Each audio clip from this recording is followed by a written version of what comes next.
He had been working as an emergency doctor for over 10 years. In that time he had seen everything: gratitude, indifference, and sometimes even aggression. But the worst was when people disrespected his work. One day a man was brought into the hospital. Wealthy, influential, with a smug look in his eyes. He spoke rudely to the nurses, shoved the doctors aside, and even dared to say, "You're all nobodies. I pay taxes, you exist because of me." The doctor clenched his jaw and stayed silent. He knew well, life sometimes puts everything in its place better than words ever could. And his time would come. That night, the man's arrogance lingered in the doctor's mind. His name was Victor.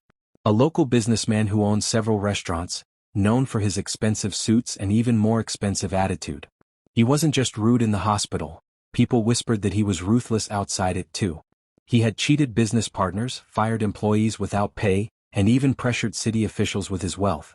The doctor, whose name was Daniel, had met arrogant people before. But Victor was different. There was something about the man's contempt that stayed with him. The days passed and Daniel went back to his work. The emergency ward never slept. Car accidents, heart attacks, overdoses, the flood of human suffering never stopped. Daniel wasn't a man who looked for revenge. But he never forgot Victor's words.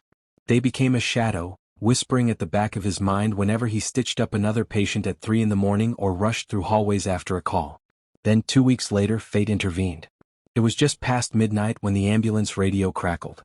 A man had collapsed at one of the upscale restaurants downtown. Chest pains. Difficulty breathing. Daniel didn't even blink as he scribbled the address on his notepad. But when he read the name of the restaurant, something inside him twisted. It was one of Victor's restaurants. When Daniel and his team arrived, the dining room was chaos. Customers had scattered, waiters stood frozen, and on the polished marble floor lay Victor himself, clutching his chest, gasping for air. "Do something. Save me," he wheezed, sweat pouring down his forehead. Daniel knelt beside him, professional instinct taking over. He checked his pulse, assessed the symptoms. It was a heart attack, and a severe one. The clock was ticking. But as Daniel worked, Victor's eyes met his. For just a second, the arrogance flickered, replaced by fear. And in that instant, Daniel felt a strange satisfaction.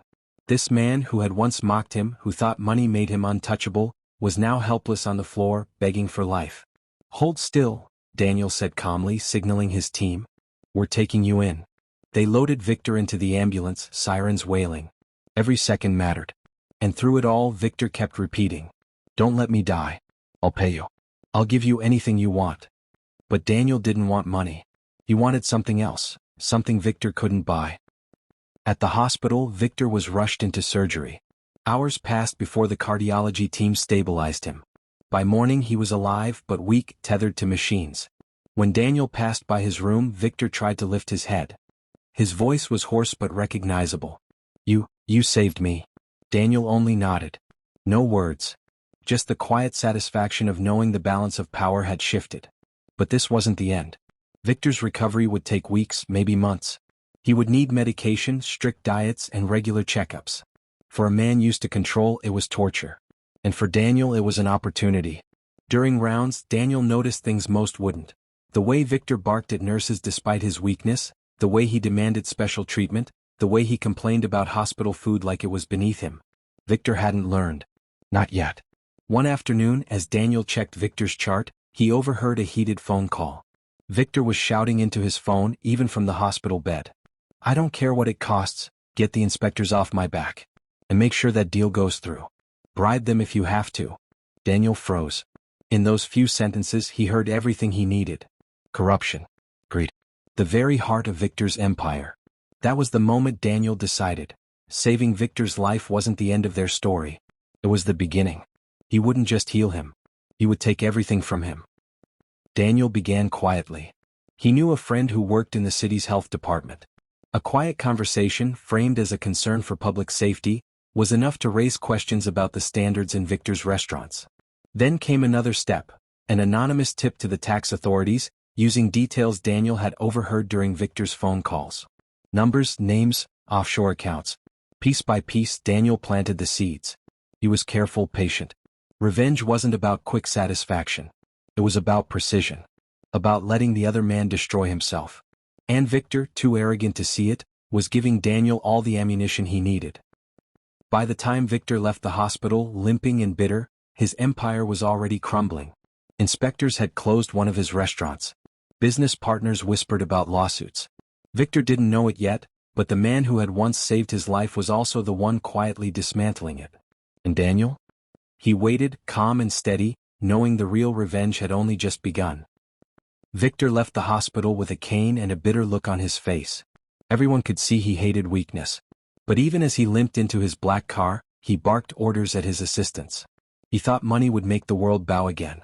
Daniel watched from a distance. He wasn't smiling, but inside he felt calm. His plan was already in motion. Inspections hit Victor's restaurants one after another. Health violations, tax audits, employees suddenly refusing to work without proper contracts. Every stone Daniel had quietly nudged was now rolling downhill, turning into an avalanche.